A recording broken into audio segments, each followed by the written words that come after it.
The Camden Rockport Middle School has a long history of serving our students, and our communities have always valued the education of our children. Today, the facility housing Camden and Rockport's middle school students needs our attention. The patchwork of buildings was not designed to function as one school. The buildings are old and require significant maintenance and operations costs. Hi, I'm Matt Daly. I'm the chair of the SAD 28 school board. I'm also a parent of two kids who are in the middle school right now. And this project is something that in the 6 years I've been on the board, we've talked about every year. And I know the timing is awkward because we just built the high school. We really just built the elementary school, but it is the right answer. It's the thing that we need to do. If we don't do anything, we're just burning money.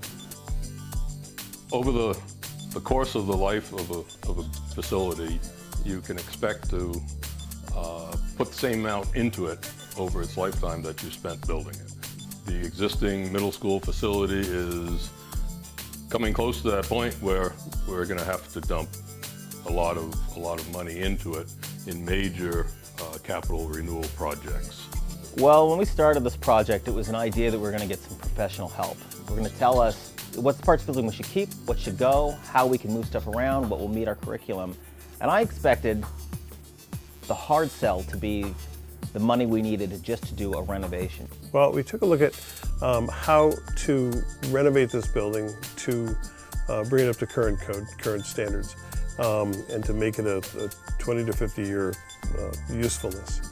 And it needed so much work that we said, all right, let's take a look at what it would happen if we didn't renovate the entire building, but we renovated part of it and added to it. And then we took a look at what the cost would be to build new. And it was actually more cost-effective to build new than to renovate this building with all the shortcomings that it would still have. First, there's about 30% more square footage with the existing facility that we don't need.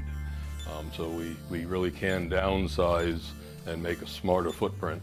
The building's about 120,000 square feet. A school of this size should be about 85,000, so we're maintaining a lot more square footage. We're heating and lighting a lot more square footage than is really needed, and it wasn't an effective, efficient layout. It's certainly not efficient in terms of energy usage, and is our highest consuming building for oil and for energy costs. So by right sizing the building so that is the correct size for not only the number of students but the programs that we have will certainly help with operational costs as well as maintenance. Because it's such a far-flung building and it's spread out, it's difficult to have really a cohesive feeling to the school. It's hard to share room to room, teacher to teacher, subject to subject, and we could do a lot more if we were closer together. There's times when I don't see some of my colleagues for weeks, and we might have things that we could talk about curriculum or about certain children, and in order to do that we have to have special time. We never have sort of spontaneous kinds of conversations that enrich curriculum. And that collaboration is a really important part of the educational process. We're like an old Maine farmhouse in terms of the different buildings that have been joined together, but all those corridors that connect are long, empty spaces. The lights are off and off. It's very difficult to supervise, and if you know middle school students, they do require some supervision still. Well, my 5th and 6th graders, when they come down to class, they're typically about 8 to 10 minutes late before we can really get started. And it's good exercise, but it really cuts into our instructional time. I think the major benefits for students would be that they would gain instructional time, which is at a premium.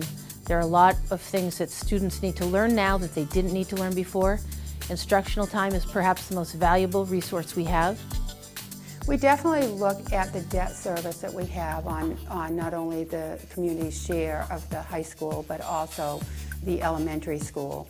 And that will diminish over time. There definitely will be several years that would be what I call the crunch years, and part of that can be addressed through the timing of the referendum and how the financing would occur. Past that point, however, the amount of debt service really declines. So it would be really possible for the communities to have 3 buildings that serve the functions for students and are efficient and easier to maintain, and at a cost that would be not more than the debt service that they are currently paying once we get past those couple of years. The time is upon us to address the needs of our middle school students. Our educational system, including its facilities, help drive our local economy, attracting families to our area. New construction is more affordable than renovation and will result in lower costs over time. A new, right-sized building will provide our students with a safe environment in which to learn. This project will also include the restoration of the iconic Mary E. Taylor building for other needs such as a central office, alternative education, and adult education. In addition, the fields will be rebuilt for safer play and higher use by the schooling community. We hope you will support this project and become involved.